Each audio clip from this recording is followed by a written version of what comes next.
अस्सलाम वालेकुम। मेरा नाम डॉक्टर अदनान है। मैं CEO heritage education consultants Pakistan से बात कर रहा हूँ। आज हमारा जो सीरीज़ है जिसमें हम आपको डिफरेंट किस्म की इंफॉर्मेशन चाइनीज़ यूनिवर्सिटीज़ से रिलेटेड देते हैं, उसको डिस्कस करेंगे। और आज हमारा टॉपिक है कि यूनिवर्सिटी स्कॉलरशिप्स में कौन कौन से रूल्स हैं जो यूनिवर्सिटीज़ फॉलो करती हैं। और काफ़ी स्टूडेंट्स हमारे पास आते हैं, वो यूनिवर्सिटी स्कॉलरशिप से बहुत डरते होते हैं। उनको लगता होता है शायद जो है ना, ये ऐसी स्कॉलरशिप है यूनिवर्सिटीज़ जो है एक दफ़ा जब आपको मिल जाती है तो उसके बाद जल्दी वो कैंसिल भी कर सकते हैं नेक्स्ट सेमेस्टर में, नेक्स्ट ईयर में। तो इससे रिलेटेड हम आज कुछ चीज़ें डिस्कस करेंगे। मेरी जब भी चाइनीज़ यूनिवर्सिटीज़ के टीचर से, उनके स्टाफ से, उनकी मैनेजमेंट से जब भी बात हुई, जब भी डिस्कशन हुई, तो कुछ चीज़ें जो मैंने नोट की हैं वो मैं आपको बता देता हूँ। और आज तक मेरे 15 साल के एक्सपीरियंस में जो चीज़ें मैं जानता हूँ यूनिवर्सिटी स्कॉलरशिप के बारे में, जो आपको जानने की ज़रूरत है, वो हम डिस्कस करेंगे। First of all, universities basically उनका ये एक बहुत ही क्लियर कट स्टांस है कि ये स्कॉलरशिप्स सिर्फ अच्छे स्टूडेंट्स के लिए, किसी आम स्टूडेंट जो कि अपने कंट्री में भी उसको एडमिशन नहीं मिलता या को बहुत एवरेज मार्क्स हैं जैसे कि 50% है, तो उनके लिए नहीं होती। तो और दूसरी चीज़ ये है कि वो आपसे हमेशा एक्सपेक्ट करते होते हैं कि अगर हमको हमने एडमिशन दे भी दिया है नॉर्मल प्रोफाइल पे भी, तो अब आप जो है ना कुछ चेंज लाएंगे अपने अंदर और हमेशा एक अच्छे जो आइडियल स्टूडेंट की तरह बिहेव करेंगे। तो वो क्या करते हैं कि यूनिवर्सिटी स्कॉलरशिप्स या चाइना में इवन के सीएससी स्कॉलरशिप, उनके कुछ बहुत क्लियर रूल्स हैं, वो आपको जानने की ज़रूरत है। नंबर वन, वो आपसे अटेंडेंस चाहते हैं क्योंकि उनको पता है कि आप चाइना में स्टडी के लिए आए हैं, आपके कोई रिलेटिव्स नहीं, कोई ऐसी फैमिली नहीं यहाँ पे कि डेली बेसिस पे आप अक्सर क्लासेस स्किप करेंगे।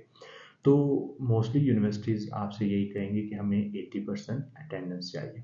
और अगर आप किसी दिन बीमार हैं, किसी वजह से आप नहीं क्लास ले सकते, तो आप उनको एप्लीकेशन दें, लीव लें, देन कोई प्रॉब्लम नहीं, वो आपकी लीव काउंट होगी, वो जो है आपकी एब्सेंट नहीं काउंट होगी।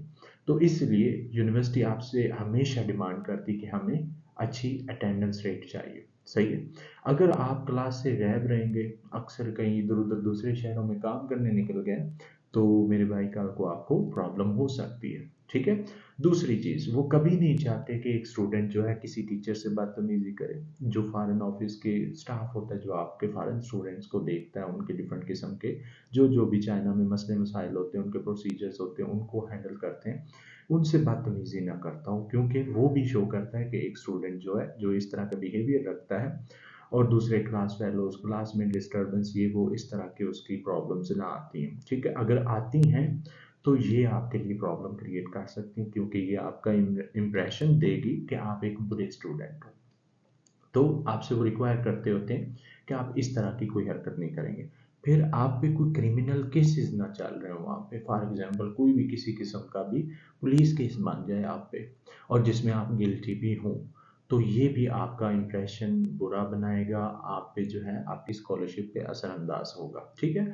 तो उसके बाद है कि जी आप स्टूडेंट से लड़ाइयाँ भी ना करते हो, किसी को इंजर भी ना कर रहे हो, इस तरह की चीज़ें भी आपकी स्कॉलरशिप कैंसिल करवाने का बायस बन सकती हैं।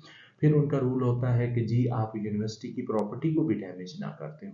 ये नहीं कि आप आए रोज़ कोई विंडो तोड़ दी, कोई कैमरास तोड़ दिए, किसी किस्म का और भी डैमेज क्लासरूम्स में, हॉस्टल्स में इधर उधर आप करते हो जो कि जानबूझ के हो, तो उसका भी इम्प्रेशन बुरा बुरा पड़ेगा, जो कि फर्दर नेक्स्ट ईयर आपकी स्कॉलरशिप लेने में आपको प्रॉब्लम बनेगी। ठीक है। उसके बाद होता है कि जी आपका एग्ज़ाम आपने पास करने हैं एटलीस्ट। ठीक है। अब यूनिवर्सिटी स्कॉलरशिप्स डिफरेंट किस्म की होती है, बैचलर की भी होती हैं, पार्शियल भी होती हैं, उसमें फुली फंडेड भी होती हैं, प्रोविंसेस की अपनी तरफ से जो है ना यूनिवर्सिटीज़ में कुछ फंड्स होते हैं जिसकी बेस पे आपको स्कॉलरशिप्स मिल रही हैं, डिफरेंट किस्म की स्कॉलरशिप्स होती हैं। अब फर्स्ट ऑफ ऑल तो आपने हमेशा याद रखना है, जो आपका एडमिशन नोटिस जो आपको ऑफर होता है, वो ही असल में एक लीगल डॉक्यूमेंट है जो आपके और यूनिवर्सिटी के दरमियान एक कॉन्ट्रैक्ट की तरह एंड तक काम करेगा। आपको यूनिवर्सिटी ने जो लिख के उसमें दिया है वो उसके रिस्पॉन्सिबल है, उसके अलावा किसी ने आपको कोई प्रॉमिस किया है, चाहे आपकी कंपनी या किसी और बंदे ने, तो वो उसके रिस्पॉन्सिबल नहीं। लेकिन उन्होंने जो आपको ऑफर किया है उसमें लिखा हुआ है एडमिशन नोटिस में, उससे वो मुकरेंगे भी नहीं, उनको इंटरेस्ट भी नहीं उसमें, क्योंकि वो जो एक मैनेजमेंट का बंदा बैठा है यूनिवर्सिटी में, ये उसकी जेब से पैसे नहीं जा रहे, तो उसको कोई टेंशन नहीं होती। तो आपने मेक श्योर करना है कि अगर आपको किसी कंपनी ने, किसी बंदे ने दिया है कोई एडमिशन नोटिस, तो आप उसको वेरीफाई कर लें। मैं हैरान होता हूँ कि डिफरेंट लोग आजकल आते हैं जी, मुझे जो है ना ये डर है कि कहीं मुझे जो ऑफ़र आप तो कह रहे हैं ये मिलेगी नहीं, और जो है जो मिलेगी वो पता नहीं क्या होगी, ये भी मैं कैसे करूँगा। इतना ईजी आजकल के दौर में सारा काम है कि आपको कभी भी टेंशन लेने की ज़रूरत ही नहीं है। जैसे हमारी कंपनी, हम क्या रूल बनाया हुआ है, हम क्या करते हैं, हम स्टूडेंट्स को जब एडमिशन उनका कंफर्म होता है कहीं पे, तो हम उनको एडमिशन नोटिस देते हैं और उनको बता देते हैं, हम उसकी स्कैन दे देते हैं, उसकी फ़ोटो दे देते हैं, जिसमें सारी चीज़ उनको क्लियर होती है। स्टूडेंट को पता चल जाता है कि जी हमारी कहाँ पे एडमिशन हुआ है, और अब वो फ्री हैं। अब हम उनको सजेस्ट करते हैं आप गूगल से यूनिवर्सिटी की ऑफिशियल वेबसाइट निकालें, वहाँ पे उनका एडमिशन्स डिपार्टमेंट का या फॉरेन स्टूडेंट्स के डिपार्टमेंट का जो भी होगा, कह लें कि एडमिशन उनके जो डिपार्टमेंट का ईमेल ऑफिशियल, उस पे ईमेल करें। सिंपली सा आप उसमें लिख दें कि जी ये मुझे एडमिशन मिला है किसी के थ्रू, या कह लें कि फ्रेंड ने, किसी कंपनी ने दिया है, तो मैं बस वेरीफाई करना चाहता हूँ कि क्या ये ओरिजिनल है, क्या इसमें ये मुझे कंफर्म कवरेज मिल रही है या नहीं। तो क्योंकि हर यूनिवर्सिटी अपना एडमिशन नोटिस का उनका अपना फॉर्मेट है, अपनी बातें अपने अंदाज में लिखते हैं। आपको कंफर्म करना हो तो बेस्ट वे ईमेल है, कॉल नहीं है। कॉल पे आपको किसी ने क्या कहा है ये कोई भी आपको फिर बाद में कंफर्म नहीं कर सकता, और किसने कहा है ये भी नहीं पता चलता। तो email is the best way to confirm something. आप क्या है, आप ईमेल करेंगे, अगर यूनिवर्सिटी ने आपको ये ईमेल किया कि भाई ये एडमिशन नोटिस आपने कहाँ से लिया, हमें तो नहीं पता, आपका रिकॉर्ड हमारे पास तो नहीं है, दैट मीन्स के फेक है। अगर उन्होंने कहा हाँ जी ये आपका एडमिशन नोटिस जो है हमारे पास रिकॉर्ड है, और हम आपको जानते हैं, आपका प्रोसेस हमने किया है, और जो है ये कवरेज है, तो दैट मीन्स कि आपको अब उसके बाद डरने की ज़रूरत नहीं, आप अपनी कंपनी को सर्विस चार्जेस क्लियर कर सकते हैं। उसके बाद क्योंकि चाइना का इतना अच्छा सिस्टम है, अगर डॉक्यूमेंट्स आप पूरे हों आपके पास, तो वीज़ा आपका 100% है।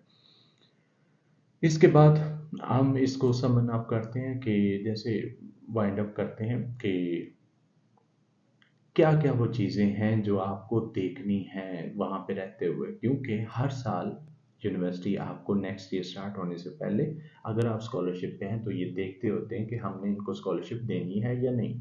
ठीक है, तो आपने हमेशा अपनी अटेंडेंस अच्छी रखनी है, एग्जाम्स पास करने हैं, अपने टीचर्स, अपने फ्रेंड्स, फेलोज, क्लास फेलोज, और अपना जो स्टाफ है, जो मैनेजमेंट का स्टाफ है, उनसे अच्छा ताल्लुक रखना है, ताकि पता चले कि आप एक अच्छे स्टूडेंट हो।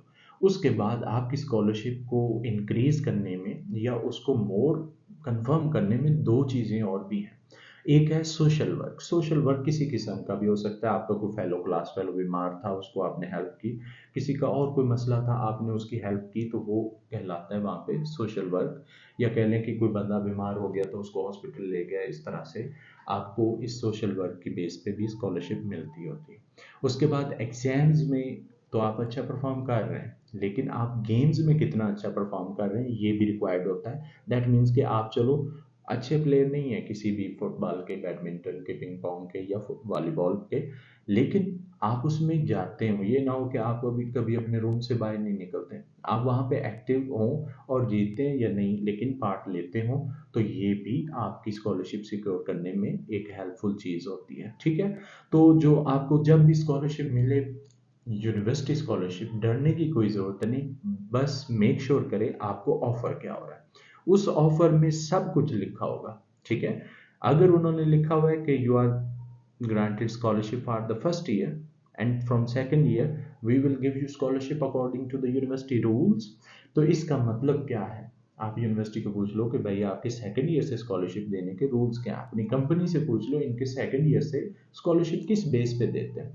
आपको आइडिया हो जाएगा ये रूल्स हैं। अगर वो आपको, जैसे हम तो अपने स्टूडेंट्स को बता देते हैं कि ये क्राइटेरिया सेकंड ईयर से, तो स्टूडेंट जो विलिंग होते हैं, जो जिनको पता होता है, अपने ऊपर कॉन्फिडेंस होता है, वो चीज़ें नॉर्मली ईजी टू डू होती हैं, तो वो कहते हैं हाँ मैं ये तो कर लूँगा, फिर तो कोई टेंशन नहीं। ठीक है, तो फिर वो ले लेते होते हैं। अगर आपको रूल्स लगे कि यार ये तो बहुत ही टफ रूल्स हैं, तो लगता है नेक्स्ट ईयर से मुझे नहीं मिलनी, तो आप वो फिर जो है ना चाहे ना लें ऑफर। लेकिन आप जाने से पहले अगर यूनिवर्सिटी से वेरीफाई नहीं करते अपनी ऑफ़र, और एडमिशन को वेरीफाई नहीं करते, और वहाँ जाके आपके साथ प्रॉब्लम होती है, तो ये रिस्पॉन्सिबल मेरे भाई आप खुद हो। कि आजकल के दौर में जब आप इस एक सिंपल ईमेल के थ्रू ये चीज़ें कंफर्म कर सकते हैं, तो इसके लिए आपको वहाँ जाके सरप्राइज़ लेने की ज़रूरत नहीं, यहाँ से ही वो चीज़ें क्लियर हो जाती हैं। आप किसी भी कंपनी से बात कर रहे हैं, उसके थ्रू अप्लाई करना चाह रहे हैं, तो कितना ईज़ी वे है कि आप उनके साथ एक रिटन एग्रीमेंट करें, जिसमें लिखा हो कि कंपनी आपको क्या प्रोवाइड करेगी, आपकी क्या रिस्पॉन्सिबिलिटीज़ हैं, क्या उनकी ड्यूटीज़ हैं, क्या आपकी ड्यूटीज़ हैं। तो फिर ये हमारे दरमियान कभी भी प्रॉब्लम नहीं होती, ठीक है। क्योंकि जब हम भी और आप भी एक एजुकेटेड वे में और प्रॉपर प्रोफेशनल वे में ये प्रोसीजर्स करते हैं, तो कभी प्रॉब्लम्स नहीं होती, ठीक है। तो होपफुली मैंने काफ़ी कुछ जो है इसके बारे में क्लियर कर दिया होगा। और फर्दर जब आप कभी हमारे थ्रू अगर अप्लाई करेंगे और आपसे हमारी डिटेल में मीटिंग होगी, तो शायद कोई नई चीज़ें भी जानने को मिलेंगी, आपको नई चीज़ें हम बताएंगे भी, आप कुछ आपके माइंड के क्वेश्चंस जो होंगे, आपके क्वेश्चंस के बेस पे शायद मैं भी कुछ और बेटर वे में एक्सप्लेन करने के काबिल बन जाऊंगा, तो उस वक्त भी डिस्कस करेंगे। तो अगर आप चाइना में स्कॉलरशिप करना अप्लाई करना चाहते हैं, या बाहर स्कॉलरशिप के लिए अप्लाई करना चाहते हैं चाइना या किसी और कंट्री में, तो कोई प्रॉब्लम नहीं है, आप हमसे मिलें, ठीक है। आप हमसे कॉल के बात करें, होपफुली आप हमें हमेशा अप टू डेट नॉलेज के साथ ही पाएंगे, कि हम आपको अच्छे तरीके से गाइड कर सकें। और हेरिटेज एजुकेशन कंसल्टेंट्स का यही, जैसे कह लें कि उसको क्या कहते हैं, तो इम्तियाज़ है कि हमसे जो बात करता है उसको पता चल जाता है कि भाई ये कंपनी को वाकई ही चीज़ों का पता है। अदरवाइज हम डिफरेंट लोगों से, डिफरेंट कंपनीज को कॉल करते हैं, तो आगे से हमें कोई सेटिस्फाई नहीं कर पाते सही से। तो आप मिले हमसे, अप्लाई करना चाहें हमारे थ्रू या खुद करना चाहें, दोनों ही बेटर बेटर है। क्योंकि हम चाहते हैं कि more and more students China जाएं, बाहर जाएं, और अपना और अपने कंट्री के लिए कुछ ना कुछ करें। और नेक्स्ट टाइम के तक अल्लाह हाफिज़, थैंक यू, फिर मिलते हैं।